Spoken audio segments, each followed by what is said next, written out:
name is Paul Glumaz, and today is the 21st of February, 2019. And this is being brought to you by General Welfare Presents. The situation in the world right now is that all of the controlling mechanisms that have run the world in terms of how things have been set up, like between left and right and liberal versus conservative, all the definitions of politics, all the ideas about where you stand in the spectrum, the spectrum is totally collapsing. And you have the revolt that's going on all over the world, whether it's in France or the United States or in Britain or anywhere. It's not just a revolt against the existing order, but it's a revolt also against the definitions and political definitions and ideologies behind those political definitions. So it's also a revolt against that. Okay. And so you have very incongruous situations where you have supposedly leftists, old leftists, like Jeremy Corbyn, emerging as the representative of a new conception of a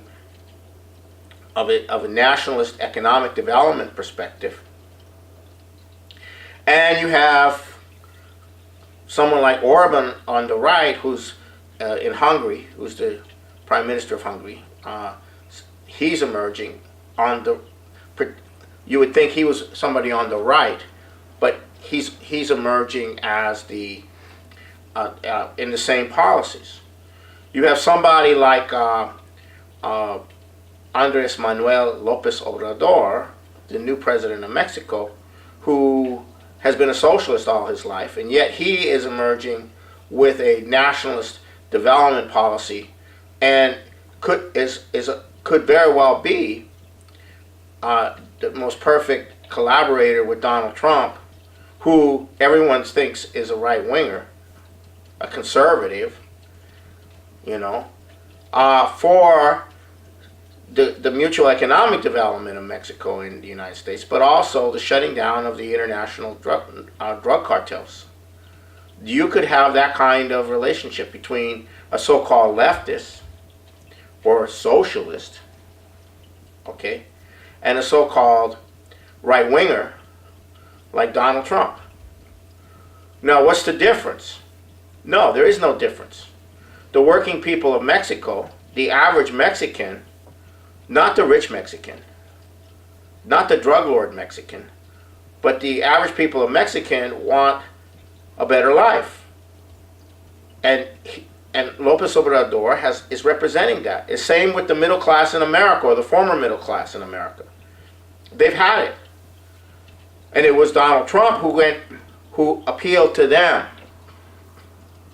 So you have a revolt in the United States of the former middle class, or currently hanging on middle class, and you have a revolt in Mexico too.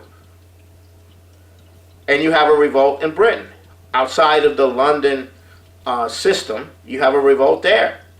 And you have a revolt in France with the yellow vests and hundreds of thousands of demonstrators every week.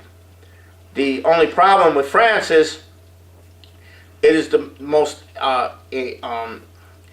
bureaucratic country on the planet. So it's very hard, to run a revolution in France. But the people have had it. Similar developments are about to blow in Europe, in other places in Europe. So you have to ask yourself, why then did Trump give this terrible speech on Venezuela? And why then is this whole Venezuelan thing emerging? Well, the point is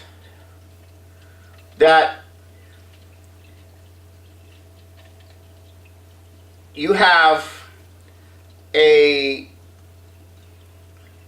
different lines on this. Trump's line is that the people have suffered under Maduro and Chavez, and they need somebody better, and we should recognize so-and-so Guaido or whoever his name is, and as the, and there's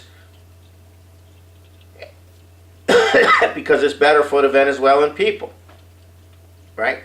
So you have him saying that, but what are Bolton and Pompeo saying? They're saying something very different. They're saying we must overthrow the government of Venezuela to stop China and Russia from coming in economically, China mainly coming in economically to develop Latin America. That we must block the Chinese and the Russians. And the head of Southern Command said that the Belt and Road is coming to Latin America. The industrial development, the infrastructure development of Latin America is here with the Chinese, like it is in Africa and Southeast Asia. That's a different line. Is Trump saying we got to go into Venezuela, or he's not saying we have to go into Venezuela. What's he saying? He's saying there's a problem with the Venezuelan people and the government and blah blah blah, and the new guy. I recognize this new guy, right? This guy who shouldn't be recognized. He shouldn't be. He's not the legitimate. But he's not saying China's the enemy. He's not saying Russia's the enemy. But Bolton and Pompeo are saying that Russia and China is the enemy, and we're doing it to stop them. That's a very big difference. So we have this situation with China, the trade talks. You have ongoing trade negotiations between the United States and China. What are those trade negotiations? Well, the United States has been looted by free trade. The Chinese were being looted by free trade. But the Chinese figured out how to survive in that system, and despite that system, create a parallel system where they essentially invested in their own development, and now they can invest in the development of the rest of the world. So Chinese amassed a tremendous amount of currency reserves. It was not a good system for the Chinese, but they managed to learn how to play by the rules of the international financial system. And so Trump comes along, and it wasn't the Chinese that set this up. It was Wall Street. It was the City of London that set up this system. So Trump comes along and says, I don't want that system anymore. I'm going to impose tariffs on Chinese products. And the Chinese go, wow! And Trump says to the Chinese, well, you're not to blame for this. Our leaders are to blame for this. But we need to get Americans back to work. We need to produce for America. We need to have an industrial employment policy, a manufacturing employment policy. And so the Chinese say, okay. So now they've been in this dialogue to work out a trade deal. Well, what is this trade deal? Is it free trade? No. It's, we're going to give this to you, you're going to give this to us, we're going to trade this, you're going to trade that. It's not free trade. It's not a free trade agreement. It's an agreement to have us give you this and you give that, and this is because the United States needs to put its people back to work. So then, on January 31st, Donald Trump signs an executive order that was not covered. In that executive order, all contracts related to the federal government anything involving infrastructure, all plastics, steel, aluminum, everything that goes into building anything that is related to a government contract has to be from the United States.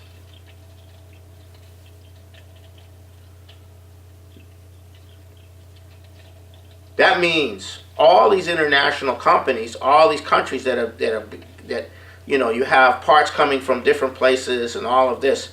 Like Canada is one of the cases which is going to get hit the hardest. So what's going to happen? This is very serious. So this system, the free trade system, is being dismantled. Now, the one country that's being exempted, because they made a deal with Trump on this, was Mexico. There is a provision in the agreement between Mexico and the United States that they can produce for this. Now, that's an interesting aspect of it. So, what's going on? So, Bolton, Pompeo, Vice President Mike Pence, what are they saying? They're saying China is the enemy, Russia is the enemy. Well, what is Trump doing? He's negotiating with the enemy, China. He's renegotiating a trade agreement with the enemy. What's going on? Is this an extreme form of policy schizophrenia? So you got to ask yourself, what the hell is going on? Well, there are two very problematic institutions in the United States that are out of control. That is, they're not under the control of the presidency. Very little bit under the control of the presidency, if they ever were. One of them, Eisenhower, warned you about, and he called it the military-industrial complex, which is banking, military, intelligence, war production. And what is it based on? Security. Security. That's what it's based on. We're securing you from our enemies. Well, what happens if we make friends with our enemies and we have joint economic development and all of that? Oh, that's a problem, isn't it? We are no longer needed to provide security. Now, of course, we all know that we were financing terrorism, so we could provide you with the security from terrorism. So if you end this demonization of China and Russia, what have you got? So the insecurity of the military-industrial complex and the financial system that is with the military-industrial complex is an enormous threat to the United States.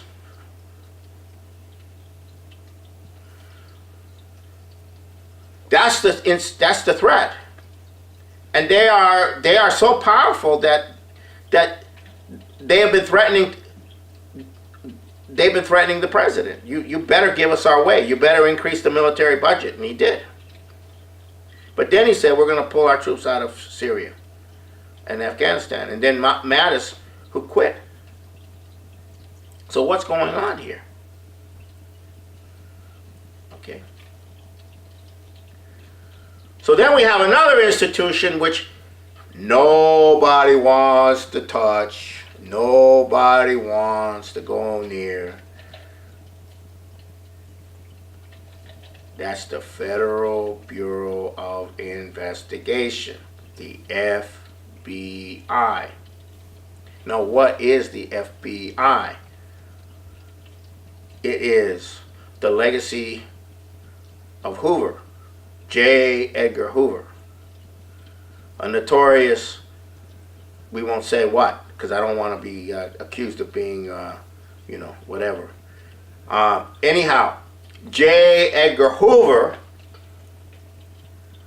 comes out of the Freemasonic element of the Confederacy. Albert Pike and J. Edgar Hoover are the ones who have their remains, I believe, or at least a statue to them in the main Scottish Rite, Freemasonic Rite temple on 16th Street in Washington, D.C. You ever want to get the heebie-jeebies, just go by that place so you get the heebie-jeebies, I guarantee you. Anyhow, this guy established, which continued after his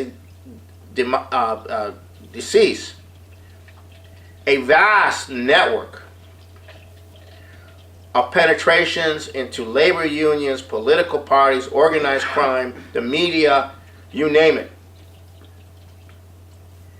Okay, and massive surveillance blackmail files long before the NSA. And when Wall Street didn't want Henry Wallace to be renominated the vice president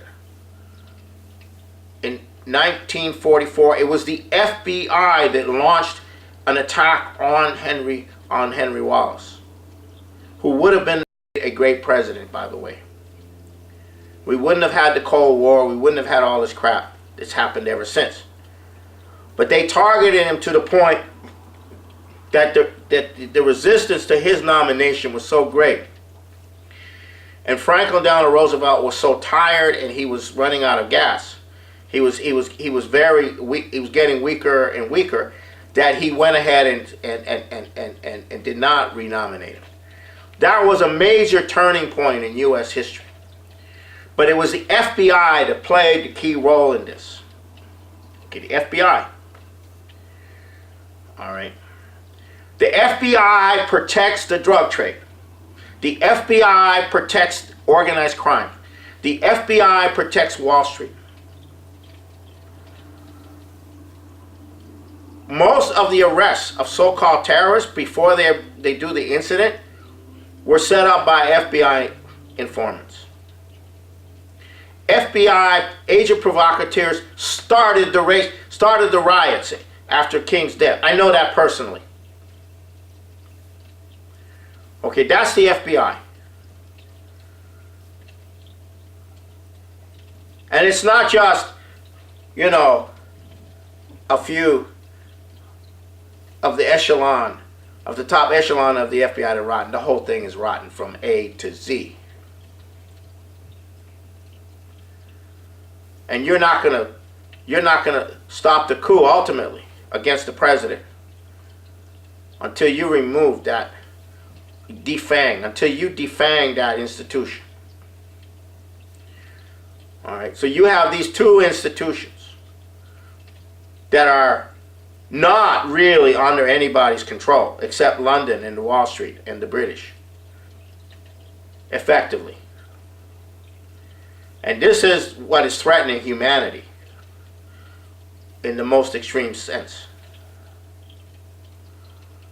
So now, this brings you back to the context of something that a lot of people kind of, you know, why is this happening? Why is this happening? Well, what am I talking about?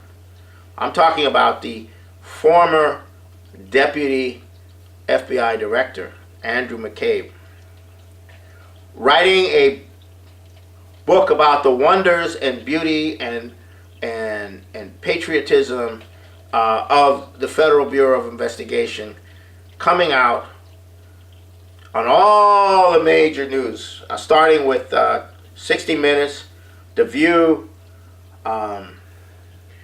CNN, what's his name? Who's the guy at CNN? Jake Tapper? No, the other one, the one Wolf that... Blitzer? No, anyhow,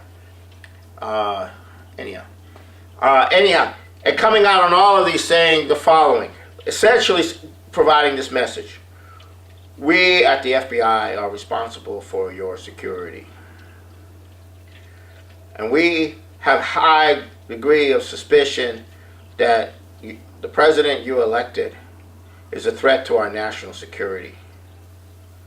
And therefore, we were justified in beginning a campaign to initiating a campaign through Rosenstein to see if we could carry out the 25th Amendment on the president. He came out in public saying this. That alone is an offense that could land all these people in prison. But why is this happening? Why is he saying this? Because the FBI is running scared. They're afraid that when all the revelations come out and everything is said and done, somebody's going to say it's time to put these people in a cage, take out their fangs, maybe shut them down. You know, who knows? This almost happened on the church committee hearings back in the 70s. Now, this is very important. The subtext, however, is we are the FBI. We're still around. We have your files. Don't forget. Don't you ever think of collaborating with Donald Trump or working with Donald Trump. That's the subtext. So they're telling you, yeah, we did it. What are you going to do about it? Right? Donald Trump can't do anything to us. He's the president. He needs you to do it to us. Right?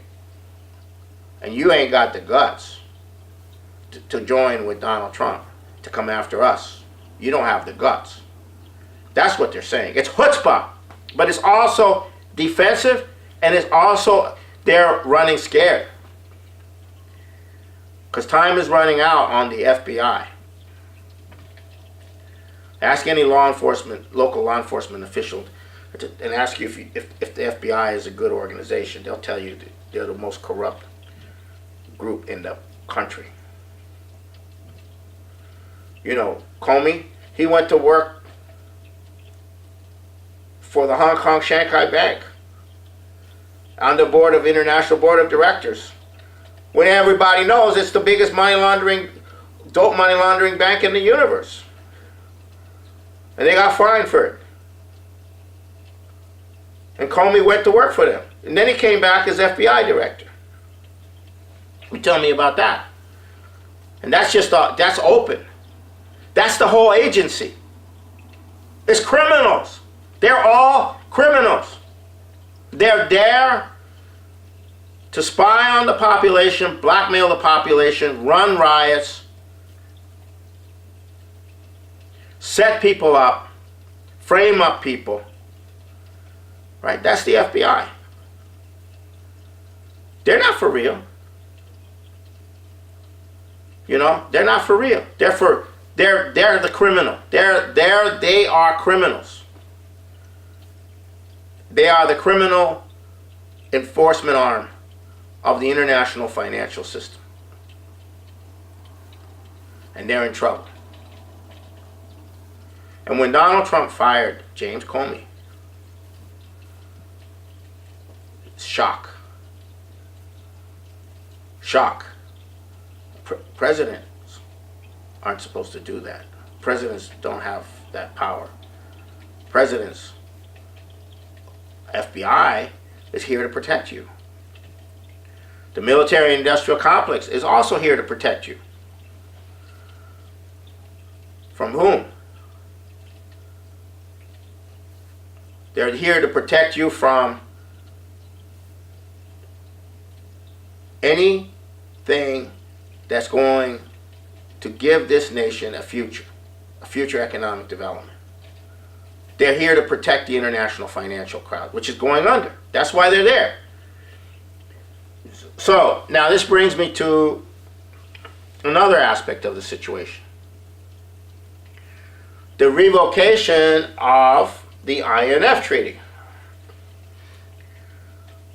And Gavin Williamson, the defense secretary of Great Britain, is calling for blurring the lines between war and peace with Russia, going into a more direct confrontation with Russia, military confrontation with Russia. And how is that going to happen? Well, Mike Pence went to the Munich security conference, that's where Gavin Williamson was, and told the Europeans it's time to,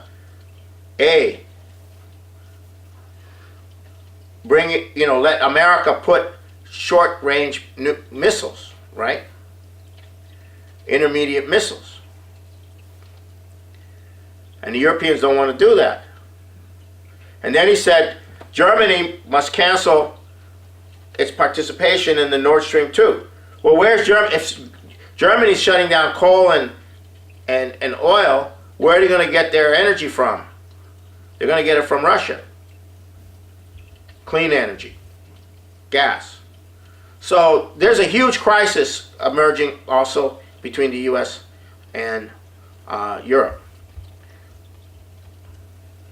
But Donald Trump is saying something different than what Pence, Pompeo, and so forth are saying. He's saying let's negotiate a better agreement.